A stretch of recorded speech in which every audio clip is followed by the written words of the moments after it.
Hello, Girl Gang. This is Amber Vargas, founder and owner of Girl Pursuit, and this is episode 35.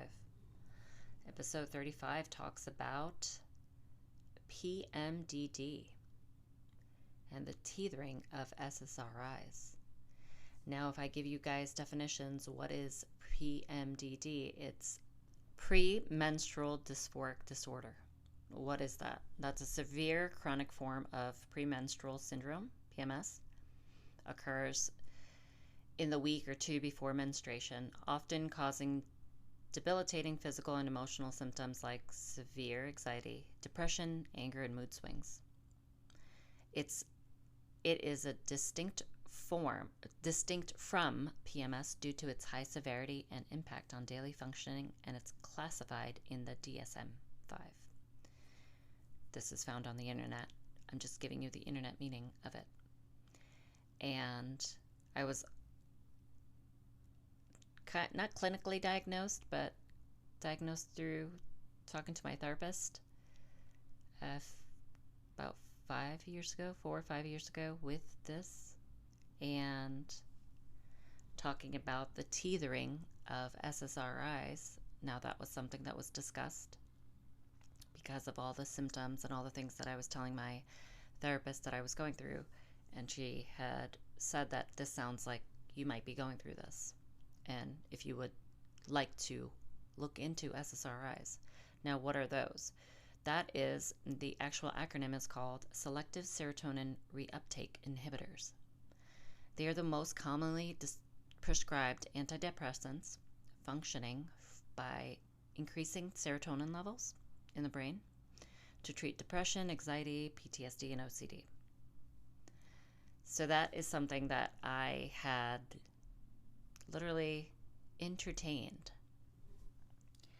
And why is this important to talk about on my platform is because I was going through the postpartum black hole. There was a lot of nuance of trying to understand what I was going through and how I can get through the days.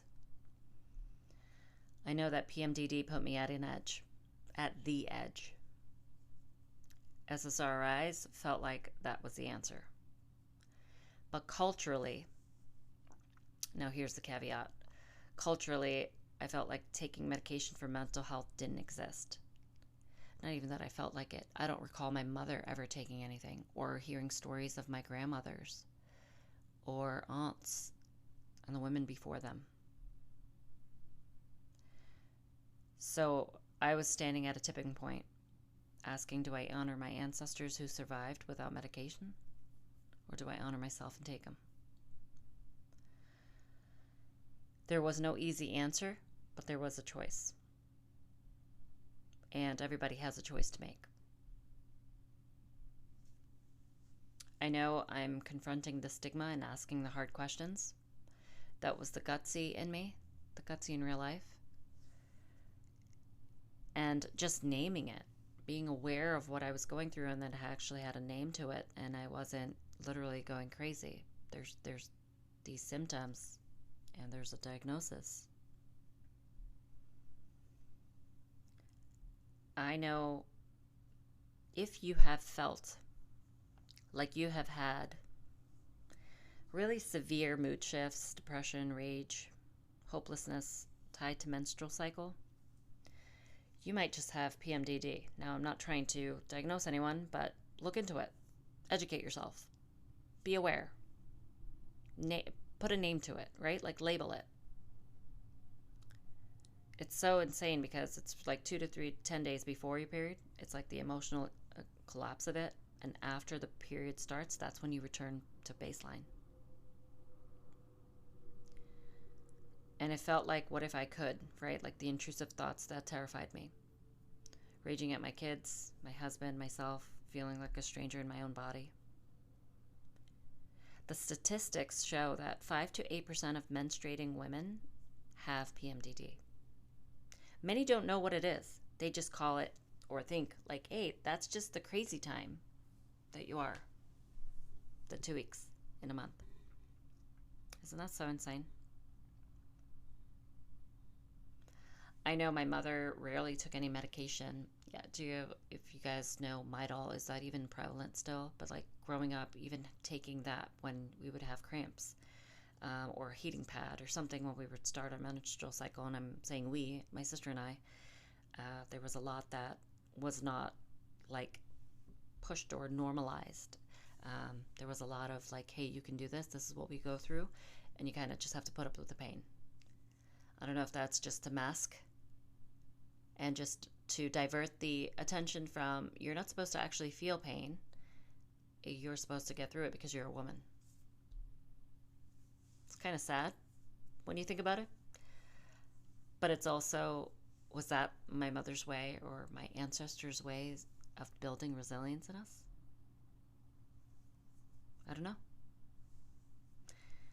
I know it's like even just childbirth itself and growing up, and honestly, being born in a third world country, my mother didn't have access, even though they were pretty upper middle class family, to have medication, to have everything, lined up in case something goes wrong or in case my mom wants something to help her throughout labor.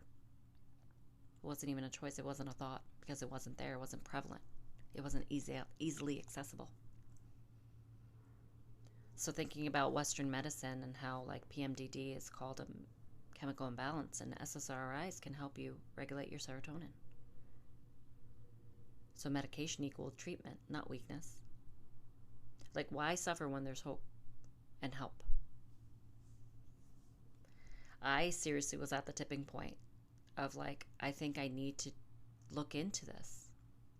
And then my husband telling me, now I'm like, as I'm talking about it, I recall in one of my early episodes, I've talked about this and the teethering of SSRIs. And my husband was like, the long lasting effects that SSRIs have on you, look that up, right? Like, educate yourself on that once you get off of them.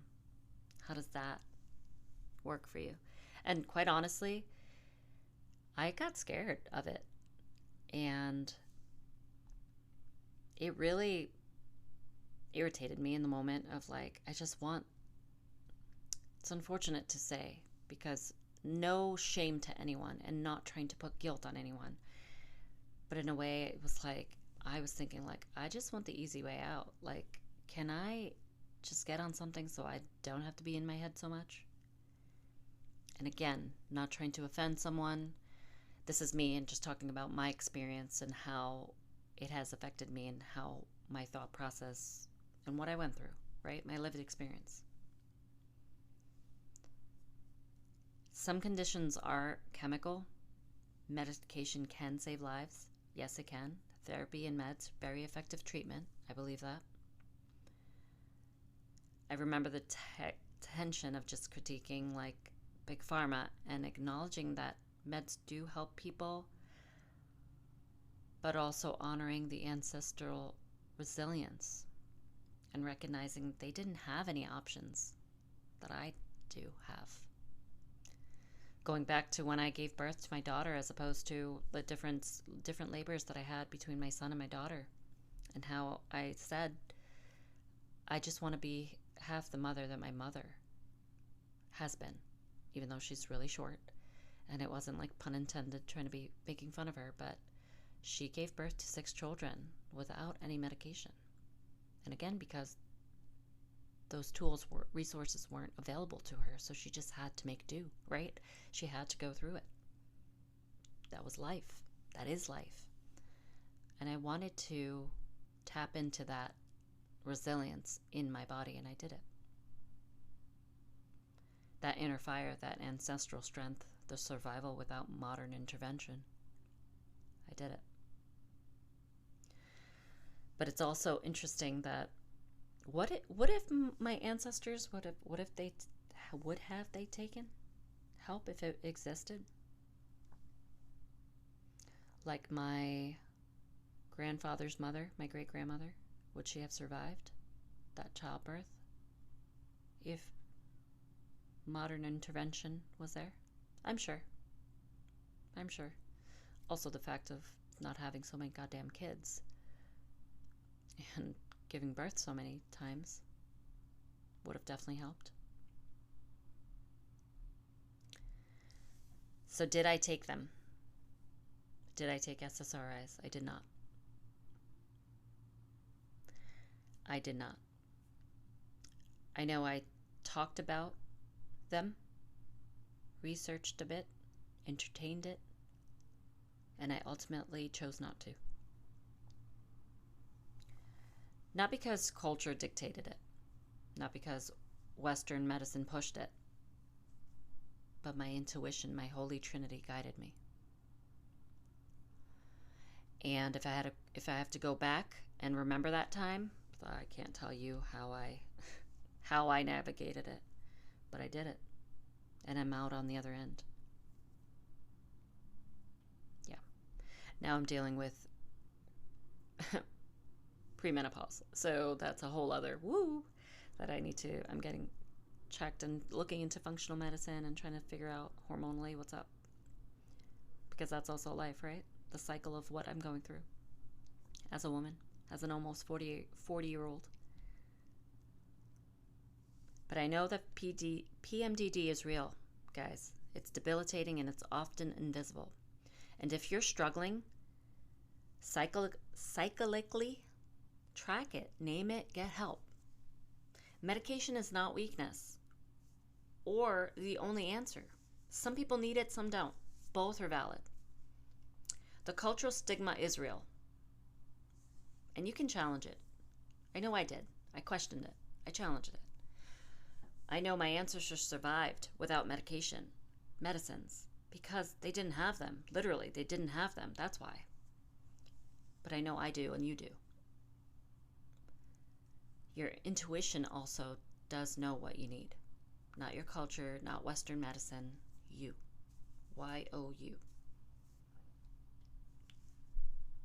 So PMDD put me at the edge, and I had to choose. Honor my culture's stigma and honor my survival, or honor my survival.